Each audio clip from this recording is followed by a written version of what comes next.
안녕하세요. 건강 365 아나운서 최인경입니다. 중이염을 비롯한 난청 질환의 치료는 여러 방법으로 진행됩니다. 현미경 수술로 설명되는 수술법도 있고요. 요즘은 특히 내시경을 삽입해서 치료하는 내시경 귀 수술로 진행되는 경우도 많다고 하는데요. 최소한의 절개로 이어지는 최소 침습 수술이라는 점에서 관심이 높습니다. 귓구멍 안으로 접근하는 내시경 귀 수술의 장점이 뭘까요? 단지 절개 범위가 크지 않다는 것만은 아닐 텐데요. 내시경을 이용한 귀 수술법, 어떤 경우에 진행되는지 알아보겠습니다. 그리고 오늘 약이 되는 약 이야기에서는 갑상선 질환의 치료제들을 살펴봅니다. 건강 365 공일오비의 아주 오래된 연인들 듣고 시작하겠습니다. KBS 라디오 건강 365 함께하고 계십니다. 우리 귀는 겉으로 보이죠? 하지만 중요한 구조물들은 귀 안에 감춰져 있습니다. 귀가 아파서 병원에 가면 현미경이나 내시경으로 고막을 확인합니다. 중이염도 그렇게 진단되는 거죠. 급성 또 만성으로도 이어질 수 있는 중이염의 치료, 내시경으로도 수술이 가능하다고 하네요. 경희대학교 병원 이비인후과 허동구 교수에게 도움 말씀 듣겠습니다. 교수님 안녕하세요. 네, 안녕하십니까. 허동구입니다. 네, 반갑습니다. 네, 반갑습니다. 중이염은 말 그대로 중이에 생기는 염증인 거죠? 네, 맞습니다. 귀를 우리가 크게 세 부분으로 나누게 되는데요. 네. 잘 아시는 귓바퀴하고 귓구멍, 외이도죠. 이곳을 외이라고 하고 또 잘 아시는 또 달팽이관이나 청신경 이런 곳을 내이라고 합니다. 네. 이 외이와 내이 사이에 부피가 한 2cc 정도 되는 작은 방이 있는데요. 이곳을 바로 중이라고 하죠. 이곳 중이에 염증이 생기는 것을 중이염이라고 합니다. 네. 그럼 중이에 어디에 또 염증이 생기는 건가요? 방금 제가 중이를 이렇게 방으로 공간으로 표시해서 말씀드렸는데요. 네. 방으로 표현하자면은 벽지에 해당하는 중이 점막이 대표적으로 염증이 잘 생기는 곳입니다. 네. 또 이 방이 지금 저기 우리 진행자님 귀 뒤쪽을 만져보시면 단단한 뼈가 느껴질 텐데요. 이곳을 이제 우리가 유양돌기나 꼭지돌기라고 말을 하는데 이곳 내부에도 빈 공간이 있거든요. 이곳까지 이 중이염이 전달되기 때문에 유양돌기나 중이강에 염증이 생기는 것이 가장 흔한 곳이라고 생각하시면 되겠습니다. 네. 그럼 이 고막 안쪽 점막의 상태를 현미경이나 내시경으로 파악할 수 있는 건가요?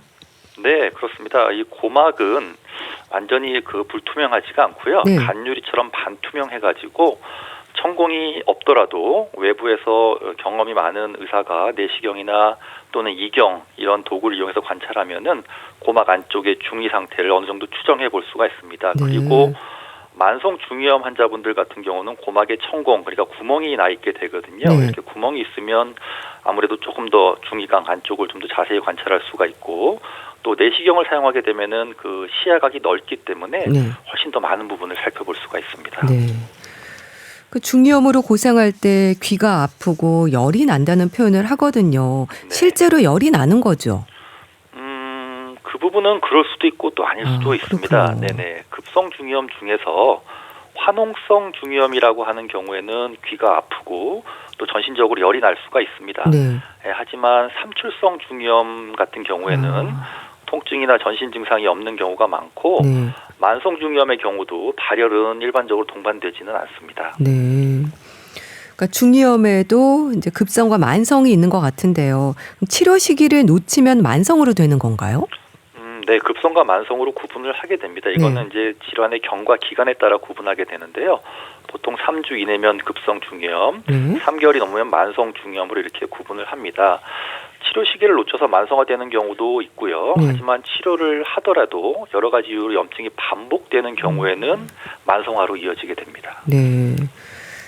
화농성 중이염과 이제 삼출성 중이염이 있다고 말씀 주셨는데요. 네네. 삼출성 중이염은 뭔가요? 좀 귀가 먹먹해지면서 잘 안 들릴 때 의심하는 경우가 많던데요. 네, 삼출성 중이염을 아마 많이 들어보셨을 거고 또 아이를 키우는 부모님들은 더 자주 들어보셨을 거예요. 네.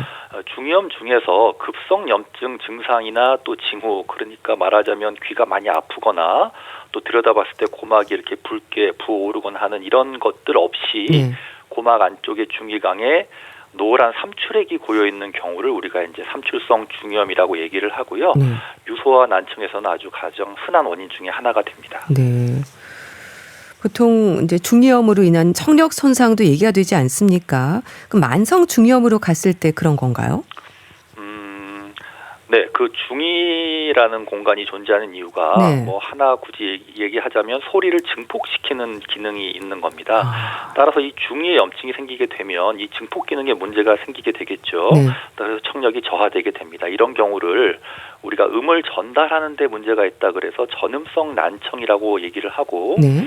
중이염이 호전되면은 나아지게 됩니다. 하지만 이 중이가 앞서 말씀드린 대로 달팽이관, 그러니까 뇌와 인접하고 있기 때문에 네. 만약에 중이의 염증이 뇌로 전달될 수가 있습니다. 이렇게 되는 경우는 안타깝게도 영구적인 청력 손상도 일으키는 경우가 있습니다. 네. 그럼 중이염 치료에서 수술이 필요한 경우가 있을 것 같은데요. 이 염증을 빼내는 게 목적일 것 같은데 흔한 수술로 봐야 될까요? 네, 많은 경우에서 수술이 필요한 경우가 있고요. 네. 수술의 목표는 이 염증을 조절하고 또 손상된 중이강의 구조를 복구해서 청력을 회복하는 데 있습니다. 네. 이비인후과 특히 이제 이과 세부 영역에서는 이 중이염 수술이 가장 많이 하는 수술 중에 하나입니다. 네. 아이들 같은 경우는 이제 삼출성 중이염도 많다고 하셨는데 네. 아이들도 수술하는 경우가 많지 않나요? 네네, 그렇습니다. 대표적으로 방금 말씀하신 그 삼출성 중이염에 대해서 하는 환기관 삽입술이라는 수술이 있습니다. 네, 좀 전에 말씀드린 삼출성 중이염은 대부분 자연적으로 치료가 됩니다. 네. 하지만 일부에 청력의 영향이 좀 크거나 아니면은 구조적으로 변화가 이어질 우려가 있을 때는 이 삼출액을 빼내야 되거든요. 네. 그런 목적으로 저희가 일정 기간 고막에 작은 초록색 관을 걸어두는 수술을 하게 되는데 이게 바로 환기관 삽입술이 되고요.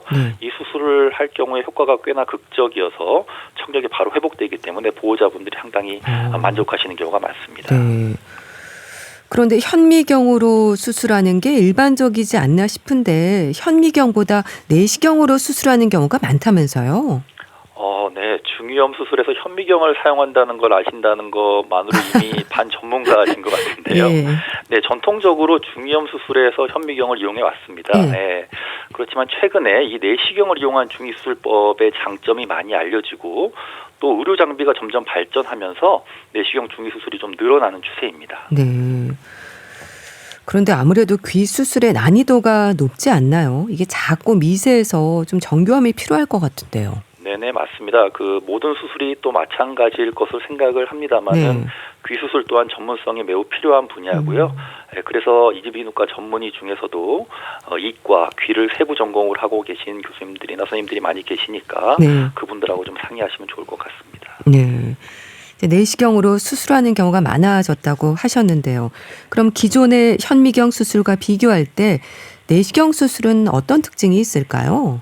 네, 아주 좋은 질문이신데요. 네. 현미경 수술법도 물론 매우 좋은 수술법입니다. 네. 많이 아직도 시행되고 있고요. 그런데 귀, 이제 중이를 한번 생각해 보시면 앞서도 말씀드렸지만 외이도로 가는 귓구멍이라고 하는 좁은 길을 지나서 고막 안쪽에 있는 작은 공간이란 말입니다. 네. 이곳을 들여다보면서 수술을 하려고 할 때 조금 밖에 외부에서 멀리서 현미경을 보면서 확대를 해서 수술하는 것하고 외이도를 지나서 내시경이 들어가서 그 안에서 내 눈이 직접 고막 안쪽 중이강을 보면서 수술하는 효과를 주는 그런 내시경 수술을 한번 생각해 보시면 네. 그 차이가 조금 감이 잡히실지도 모르겠습니다. 네. 이 내시경 수술의 가장 큰 특징을 꼽으라고 하면 광각의 밝은 시야하고 그리고 최소 침습 수술이라는 점이 되겠습니다. 네. 최소 침습 수술 말씀하셨는데요. 그럼 내시경으로 진행되는 수술은 절개 범위가 작나요? 네네. 최소 침습이라는 것에 대해서 이해가 있으시니까 말씀 나누기가 참 편한데요. 네. 일부 외회적인 부분도 있지만 내시경 중이 수술을 하게 되면 외이도를 통해서 이루어지기 때문에 겉으로 드러나는 절개가 없습니다. 예, 그리고 또 환자분들이 만족해하시는 부분 중에 하나가 네. 수술을 준비할 때 머리카락을 좀 자르는 경우가 있거든요. 귀 주위에. 근데 내시경 수술은 머리카락을 자를 필요도 없습니다. 그렇군요. 네네. 그럼 수술 후에 통증이나 감염 위험과 같은 부작용은 어떨까요?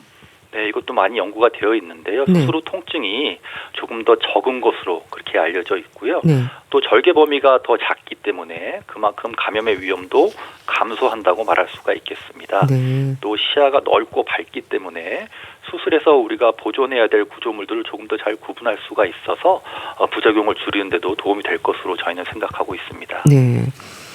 그러니까 귀 수술에 있어서도 이런 최소한의 침습적 수술이 진행된다라고 하셨는데요. 청력 보존에도 효과가 클까요? 네, 중이염 수술을 하면은 청력을 보존하는 데 효과가 있고요. 네. 하지만 어떤 수술 방법적인 면에서 봤을 때는 기존의 현미경 수술과 내시경을 이용하는 것에 대해서 청력 보존의 어떤 차이는 크지 않은 것으로 그렇게 알려져 있습니다. 네. 또 중이염 수술과 안면 신경도 연관이 있습니까? 한쪽 얼굴의 움직임도 지적이 되던데요. 네, 중이염 수술에서 저희가 가장 주의하고 있는 부분이 바로 안면신경인데요. 네. 안면신경이 바로 우리가 수술하려고 하는 그런 수술 범위 중간을 바로 지나가기 때문입니다. 따라서 이 부분에 대한 많은 경험과 이해가 필요하고 네. 수술 중에 저희가 안면신경 감시 장치를 이용해서 지속적으로 모니터링을 시행하고 있습니다. 네. 그렇게 안면 신경과도 연관이 있고요. 또 어지럼증이나 미각에도 영향이 있다는 것도 맞는 얘기인가요?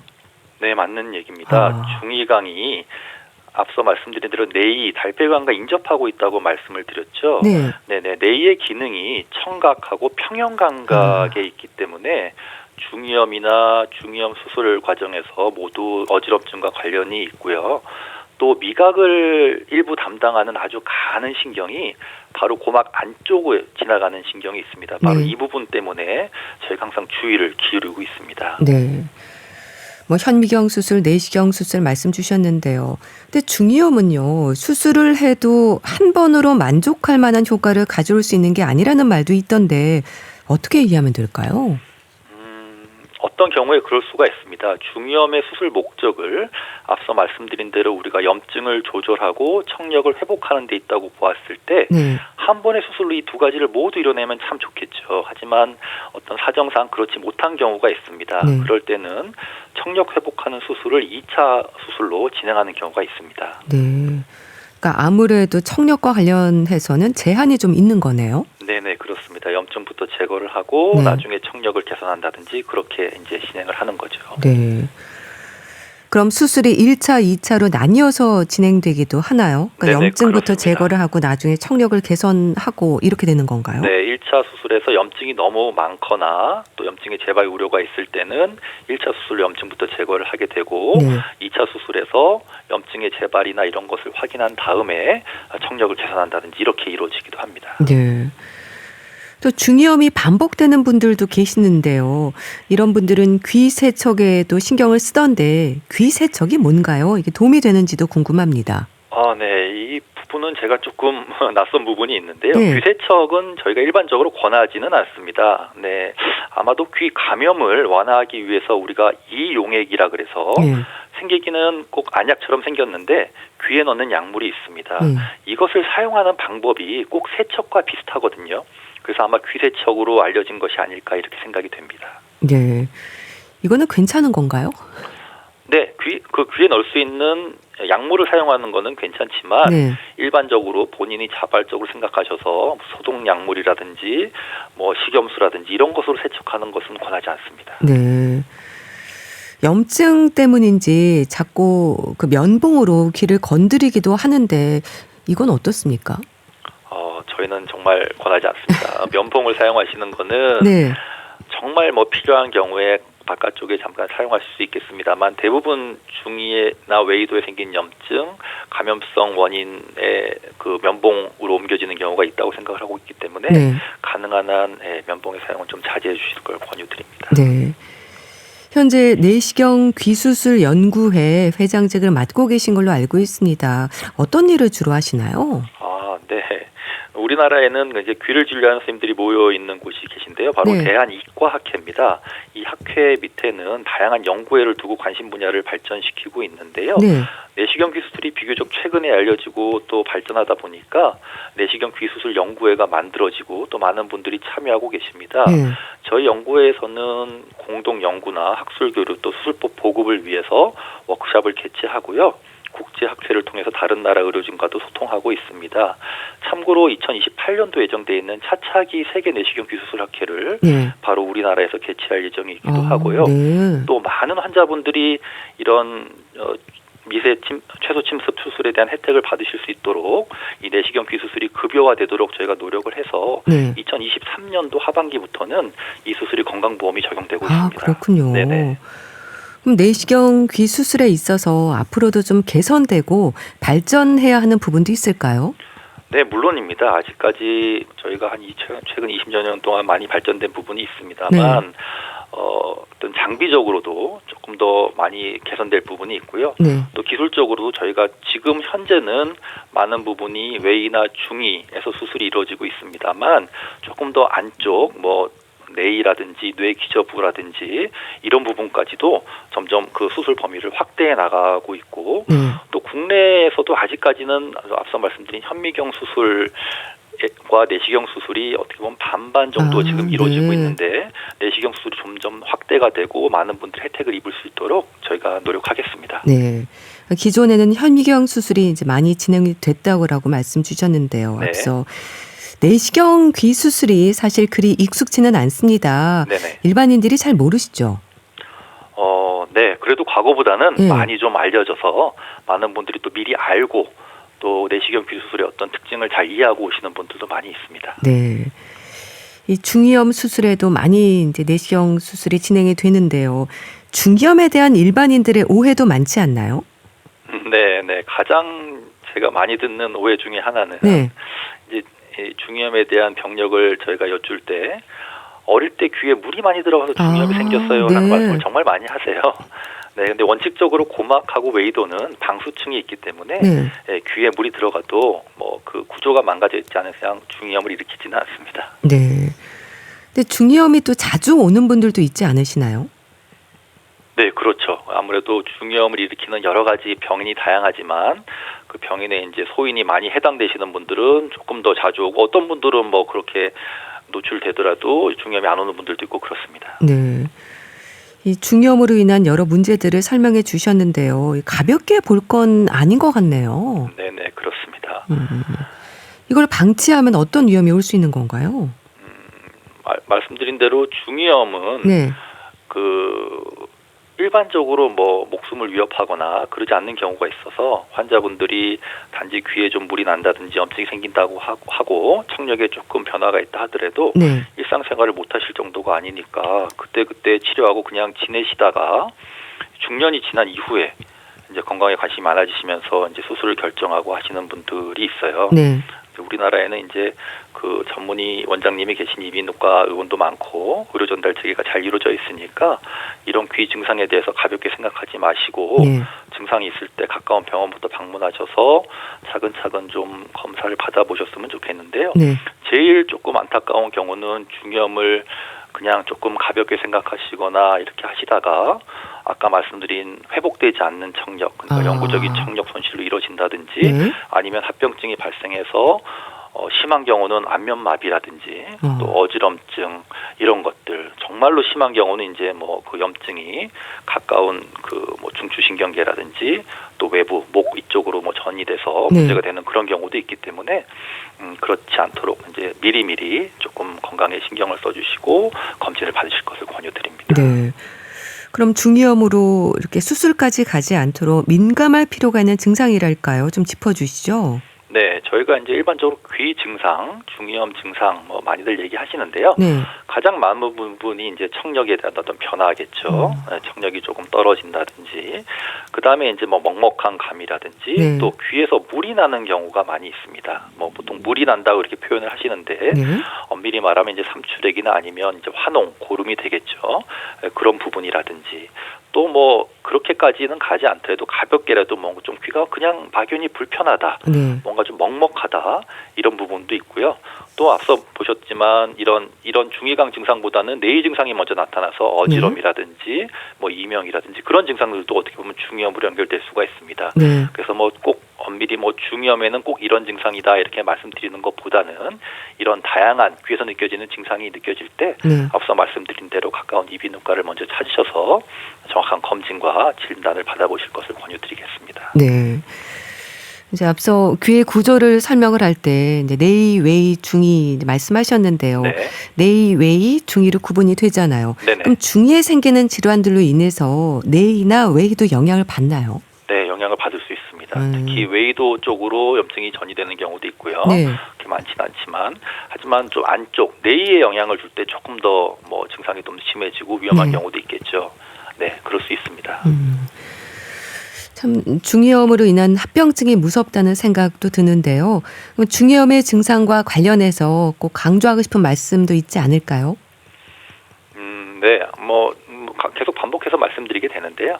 먼저 느껴지는 그런 가벼운 증상을 단순히 그냥 흘려보내지 마시고 네. 꼭 검진을 통해서 확인하실 것을 권유드리고요. 네. 또 중이염이라고 하는 게 조금 어떻게 보면 어릴 때 우리가 흔히 겪게 됩니다. 아까 말씀드린 삼출성 중이염의 경우는 많은 경우 90% 이상 누구나 한 번은 겪게 된다고 얘기를 하고 있거든요. 네. 그런 것이다 보니까 조금 가볍게 생각하시는 경향들이 있으신 것 같아요. 네, 그냥 뭐 감기처럼 누구나 한 번씩 지나가고 중이염 약 먹으면 좋아지는 거 아닌가? 뭐 치료하고 나지 무슨 수술까지 하게 되나 이렇게 생각하시는 경우가 아직까지도 저희가 외래에서 만나게 됩니다. 네. 하지만 나중에 말씀드린 대로 만성 중이염이 되고 치료가 아무래도 병이 진행할수록 어려워지는 부분이 있다 보니까 중간중간에 조금 바쁘시더라도 정확한 검진과 치료를 받으시는 것을 권유드립니다. 네. 평소 생활 습관도 좀 중요할까요? 네, 그런 부분에서도 제일 먼저 당부드리고 싶은 말씀은 조금 전에 진행자분께서도 이제 말씀을 해주셨는데요. 귀에 뭘 이렇게 집어넣어서 귀 외이도를 좀 깨끗이 해야 된다. 네. 뭐 그런 부분이죠. 사실은 우리가 원인적으로 봤을 때 이런 행동이 반드시 중이염을 유발시키는 것은 아닙니다만, 그래도 외이도염이나 이런 것들 내가 귀에 손을 댐으로써 불편감이 생기고 병이 더 진행해서 외이도염이나 이런 것이 진행해서 병원을 방문하신 분들이 꽤 계시거든요. 그래서 외이도는 스스로 자정작용이 있습니다. 스스로 병변이 만약에 감염을 일으킬 만한 외부 물질이 외도로 들어가더라도 막아낼 수 있는 힘이 있기 때문에 환자분들께서 그것을 내가 스스로 제거하기 위해서 또는 귀지가 그냥 단순히 좀 있어서는 안 될 제거해야 될 그런 대상이라는 어떤 그런 생각들 때문에 면봉이나 귀이개라든지 심한 경우는 소독제 같은 것을 수시로 넣어서 청소해내거나 그런 분들이 계시거든요. 그런 것들은 좀 자제하실 것을 말씀드리고 싶네요. 네, 알겠습니다. 자, 오늘은 내시경을 이용한 귀 수술법에 대해서 자세히 알아봤는데요. 경희대학교 병원 이비인후과 허동구 교수와 함께했습니다. 감사합니다. 네, 감사합니다. KBS 라디오 건강 365 함께하고 계신데요. 저스틴 비버의 데이지스 듣고 다시 오겠습니다. KBS 라디오 건강 365 함께하고 계십니다. 약이 되는 약 이야기 소비자 콘텐츠 연구소 이주영 소장 연결합니다. 안녕하세요. 네, 안녕하세요. 자, 오늘은 갑상선 질환 치료제에 대해서 말씀 나눌 텐데요. 우리 갑상선에 생기는 문제들이 많죠? 네, 갑상선은 우리 목 아래에 이 나비처럼 생겨 있는 그런 기관인데요. 여기서는 호르몬이 나옵니다. 몸을 대사를 관장하는 갑상선 호르몬이라는 게 나오는데 이 갑상선 호르몬이 과다하게 생기는 경우를 갑상선 기능 항진증이라고 하고요. 또 부족해지는 경우도 있겠죠. 이 부족해지는 경우는 갑상선 기능 저하증이라는 말을 씁니다. 그리고 여기에 암이 생기는 경우도 있는데요. 그때는 갑상선 암이라는 표현을 씁니다. 갑상선의 기능은 이 기능 이상은 자가 면역 질환으로 인해서 발생을 하는데요. 갑상선 기능 항진증의 60에서 80%는 면역세포가 갑상선 자극 물질을 분비해서 발병하는 그레이브스 병이 원인이고요. 갑상선 기능 저하증의 70에서 80%는 이 면역세포가 갑상선을 공격해 염증을 일으키는 하시모토 갑상선염이 원인입니다. 네. 둘 다 좀 자가 면역 질환, 그러니까 내 몸 안에서 조절하는 것이 좀 잘 되지 않아서 생기는 거라고 볼 수 있는데요. 네. 이 자가 면역 질환은 굉장히 복잡합니다. 유전적, 환경적 요인이 복합적으로 작용해서 발병을 하지만 아직까지 정확한 원인은 밝혀지지 않았고 예. 이 자가 면역 질환들은 굉장히 다양해지고 있고요. 그런데 다른 자가 면역 질환과 다른 점은 대표적인 건선이나 크론병들의 이 자가 면역 질환은 면역 세포가 활발해져서 스스로를 공격하는 그런 양상을 띠기 때문에 이 면역을 억제하는 약을 쓰지만 갑상선 기능 이상에는 이 면역 억제제 효과가 적고요. 오히려 이 갑상선이 손상될 위험이 있어서 사용하지 않는다는 것이 차이점입니다. 이 항진증, 저하증 여러 가지 이야기를 했는데 저하증 환자가 약국에서는 좀 많이 보게 되는데 왜냐하면 이 저하증에 쓰는 약이 가장 많이 나갑니다. 근데 왜 많지? 하고 봤더니 이제 항진증이나 갑상선 암, 그러니까 저하증이 아니고 항진증이나 암이었는데 이때 갑상선을 제거하게 되면 저하증에 쓰는 갑상선 호르몬 대체약을 먹게 되기 때문에 실제로 약으로는 갑상선 호르몬 대체제, 분류로는 저하증에 쓰는 약이 가장 많이 사용되고 있습니다. 갑상선 질환의 치료에서 약물은 참 중요하잖아요. 예, 약으로 조절합니다.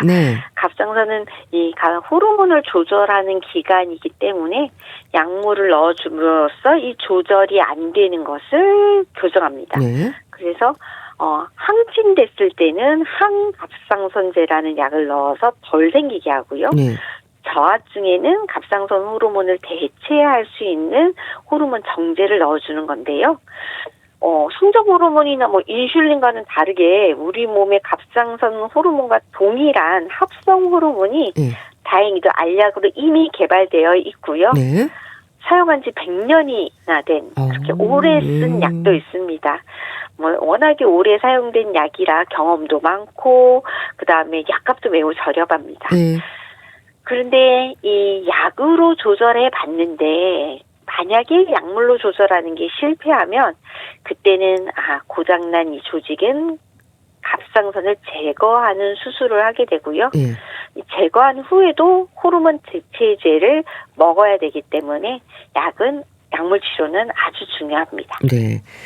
자, 그럼 우선 저하증에 쓰이는 갑상선 호르몬제부터 설명해 주시죠. 네. 갑상선 호르몬제에는 레보티록신이라는 약과 니오티로닌이라는 두 가지 약이 있습니다. 레보티록신을 보통 합성 T4라고 하고요. 니오티로닌을 합성 T3라고 하는 두 가지 성분이 있고 이 두 가지 성분이 합쳐진 제품이 또 있습니다. 근데 이때 이 두 가지가 있지만 우선은 레보티록신이라는 T4 제제를 먼저 씁니다. 이걸 먼저 써보고 이걸로 효과가 없을 때 복합제나 T3 제제로 넘어가게 되어 있는데요. 이유는요, 이 레보티록신은 몸 안에 들어가서 이제 활성형으로 바뀌는데 화학적으로 안전합니다. 안정적이었고, 가격도 저렴하고, 그리고 반감기가 일주일, 7일 정도로 긴 편이어서 복용에도 굉장히 도움이 됩니다. 반면에 이 T3인 니오티로닌은 반감기가 좀 1.5일로 짧고 가격이 비싸고 또 실험실 검사로 약물의 효과나 부작용 모니터링이 어렵다는 단점이 있기 때문에 여러 가지 장점을 가진 레보티록신을 먼저 쓰게 됩니다. 갑상선 호르몬제에 대해 설명 주셨는데요. 지나치면 부작용이 생길 수 있는 거죠? 예. 이 호르몬제를 과다 사용하게 되면 협심증, 부정맥 등의 심장 질환을 유발할 수 있고요. 그리고 골다공증의 위험을 증가시킬 수 있습니다. 이 호르몬이 우리 몸의 에너지를 조절하는 그런 역할을 하기 때문에 그런데요. 이게 그래서 소량부터 투여를 시작해서 점차 증량하면서 나한테 맞는 용량을 찾는 과정을 거쳐야 됩니다. 그래서 이 적당한 용량을 찾아서 이 갑상선 기능을 정상적으로 유지될 정도로 조절이 되었다면 거의 부작용이 없습니다. 네, 찾는데 어려운 거고 함부로 많이 쓰지 않는다만 기억하시면 되고요. 근데 이 적정 용량을 결정하기 위해서는 이게 복용하고 나서 바로 하루 이틀 사이에 되는 건 아니고요. 6주에서 8주, 한 달 반 정도 후에 이제 혈압 검사를 시행해서 호르몬 수치가 정상까지 올라왔는지 약물 효과를 판정하고 좀 그 뒤에 안 됐으면 조절하고 하는 과정을 거치기 때문에 안전하게 잘 쓸 수 있지만 조절하는 데는 시간이 조금 걸리는 약이다. 이렇게 아시면 되겠습니다. 네. 저하증에는 갑상선 호르몬제가 쓰이는 거고요. 네. 항진증에 쓰이는 약은 어떤 건가요? 네, 항진증에는 항갑상선제라고 해서요. 네. 메티마졸과 프로필티오우라실의 두 종류가 쓰이고 있습니다. 네. 이게 항진증은 갑상선 호르몬이 많이 나오는 거니까 얘를 적게 만들게 해주는 약이다 이렇게 생각하시면 되고요. 네. 이 약 역시 먹기 시작해서 2, 3주 지나야 증상이 좀 호전이 되고요. 갑상선 항진증은 본인이 느끼는 증상이 좀 심합니다. 손이 떨리거나 막 굉장히 열이 나거나 살이 빠지거나 이런 증상들이 있는데요. 예. 먹고 나서 2, 3주 지나야 증상이 호전되고 또 6주에서 8주 정도 지나야 갑상선 기능이 정상화됩니다. 네. 그래서 치료는 그 정상화됐다가 뚝 끊는 것이 아니고요. 12개월에서 18개월, 그러니까 1년에서 한 1년 반 정도 치료를 한 다음에 계속 정상화되는 모습을 보여주면 그때는 치료를 중지하게 되고요. 네. 만약에 정상화되지 않으면 추가 약물을 더 늘리거나 또는 이제 수술요법을 고려하게 됩니다. 네. 그런데요, 갑상선 약은 공복에 먹어야 한다는데 그런가요? 예. 이거 갑상선약 아침 공복에 복용 아마 들어보셨을 텐데요. 네. 갑상선약은 아주 먹기가 까다로운 약 중에 하나입니다. 그래서 어떻게 약을 드셔야 되냐면 아침에 눈 뜨자마자 먹고 1시간 뒤에 식사를 하는 것이 가장 좋습니다. 그렇군요. 네. 그런데 아침에 공복을 1시간 유지하는 것이 어려운 분들이 많습니다. 어렵죠. 네, 사실 약 먹고 깼는데 1시간 동안 밥 안 먹고 있기는 너무 배가 고프잖아요. 그래서 그럴 경우에는 차선책으로 식사 후 최소 3, 4시간 뒤. 그래서 이렇게 3, 4시간 뒤면 취침 전 공복을 추천합니다. 네. 자기 전. 저녁 먹고 3, 4시간 뒤에 잔다라고 했을 때 자기 직전에 드세요. 라고 하는 것을 추천합니다. 즉 아침에 눈 뜨자마자 먹던지 자기 전에 먹던지. 그리고 이 약은 먹을 때도 반드시 물로 먹어야 됩니다. 뭐 차라든지 주스라든지 우유라든지 다른 음료로 복용을 하면 안 되는 약인데요. 왜냐하면 이 약의 화학적 성질하고 흡수 메커니즘 때문에 이 복용법을 잘 지켜야 되는 까다로운 약입니다. 네. 그러니까 공복에 먹어야 되고 반드시 물과 함께 드셔야 되는 건데 왜 그런 건가요? 예. 이거는 이 성분이 흡수율이 낮고 예민하기 때문인데요. 예, 기본적으로 레보트록신이 장에서 흡수되는 비율이 낮으면 40%, 높아도 80% 정도로 좀 낮습니다. 그리고 이게 무엇보다 개인차가 아주 큽니다. 예. 어떤 사람은 잘 흡수가 되고 어떤 사람은 덜 되고 이런 것들이 크기 때문에 일단 빈속에 먹으라는 이유는 음식물의 간섭을 최소화하게 하기 때문인데요. 이 위 안에 음식물이 있으면 위산 분비가 변하게 되고요. 약이 녹아서 흡수되는 과정을 방해하고요. 특히나 섬유질이 많은 음식 또는 콩류 같은 것들은 이 약을 흡착해서 대변으로 그냥 내보내버립니다. 그러니까 음식하고 붙었을 때 흡수가 아예 안 된다라고 할 수는 없지만 변화폭이 굉장히 커진다라는 거고요. 두 번째는요, 이 약이 매우 좁은 치료 범위를 가진 약물이다라는 건데요. 이게 뭐냐면 미세한 양으로 효과를 냅니다. 마이크로그램입니다. 밑에 단위가. 그람도 아니고 미리그램도 아니고 마이크로그램이기 때문에 아주 미세한 양이 들어와서 몸에서 효과를 내는데 이게 흡수율이 조금만 들쭉날쭉해도 몸에 반응이 올 수 있습니다. 그리고 용량을 저용량에서도 조절한다 그랬잖아요. 네. 이게 한 동일한 상품명으로 용량만 다르게 8개의 제품이 나옵니다. 뭐 0.05, 0.025, 0.075 이런 식으로 예. 네. 이렇게 제품이 많이 나온다는 건 그만큼 용량 조절이 중요하다는 뜻이고요. 네. 또 다른 약과의 상호작용도 복잡합니다. 우유, 이제 우유에 들어있는 칼슘 네. 때문에 그런데 그래서 칼슘제나 영양제 중에 철분제, 마그네슘제와 함께 먹으면 이 성분들이 레보티록사신과 결합해서 돌덩이처럼 굳어져서 흡수가 안 됩니다. 딱 붙어버리는 거죠. 예. 그래서 딱 아는 철분제, 칼슘제뿐만 아니라 종합 영양제에도 철분이 약간, 칼슘이 약간 들어가 있는데 네. 요 약간만으로도 이 마이크로그램 단위의 호르몬제를 흡수를 조절할 수 있기 때문에 네. 어떤 영양제를 드시든지 또는 건강기능식품을 드시더라도 4시간 이상 간격을 두셔야 되고요. 네. 모닝커피, 아침에 커피 드시잖아요. 근데 카페인은 장운동을 빨라지게 하거든요. 그러면 약이 흡수될 시간이 없이 통과가 되버립니다. 네. 그래서 커피 마시는 습관과도 관련이 있습니다. 예. 그래서 개인차가 많은 거예요. 우리가 일일이 뭐 먹었는지를 다 이렇게 전혀 1시간 동안 금식을 하시면 모르겠지만 안 그런 경우도 있거든요. 그래서 차이가 많다라는 거고요. 네. 근데 그럼에도 불구하고 이 약을 아침 식후에 먹는 다른 약들, 예를 들어 혈압약, 당뇨약 등과 같이 조제를 해주는 경우도 있는데요. 네. 그거는 흡수율이 아무리 낮더라도 안 먹는 거, 못 먹는 거보단 낫기 때문에. 그렇네요. 네, 아예 안 먹으면은 네. 쬐끔도 안 들어가잖아요. 네. 그래서 매번 잊어먹고 안 먹고 오시는 분들 또는 아침에 일어나서 공복에 먹는 게 너무 힘들다라고 호소하시는 분들은 다른 약과 같이 포장해 주기도 합니다. 네. 일단은 먹게 하는 게 중요하거든요. 그렇지만 당연히 이제 흡수율이 떨어지거나 흡수율이 왔다 갔다 할 수도 있기 때문에 약을 조금 이해하시면 이렇게 길게 설명을 못 드리니까 이렇게 네. 이해를 하시면 약의 효과가 좀 더 잘 나지 않을까 싶습니다. 네. 갑상선 약을 드실 때는 주의할 사항들이 많은 건데요. 임신 중에는 어떻게 하나요? 네. 임신 중에도 꼭 먹어야 할 약 중에 하나가 이 갑상선 약인데요. 네. 임신 기간 중에 산모에서 흔히 갑상선 기능 항진증이 잘 생깁니다. 많이 생기는데 그 중에서 이제 그레이브스 병이 5,000명 중에 1명꼴로 발생을 합니다. 예. 항진된 대사 작용이 임신부에게 큰 영향은 없지만 이제 항진증이 생기면 체중이 감소될 수 있고 심장이 벌렁벌렁 지속적인 빈맥이 생길 수 있거든요. 예.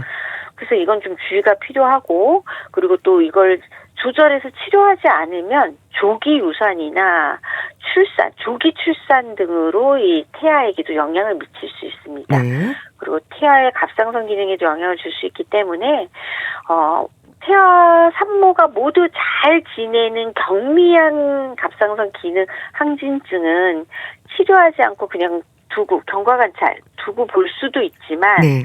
만약에 치료가 필요한 정도이다라고 의사 선생님이 얘기했을 경우에는 이게 나만 그런 게 아니라 태아에게도 미치는 영향 때문에 그렇구나라고 이해를 하시고 분명히 선생님도 임신 중이시면 가장 적은 양의 항갑상선제를 사용하실 것이기 때문에 나는 약은 안 먹어 하지 마시고 좀 네. 약을 복용하시면 좋겠고요.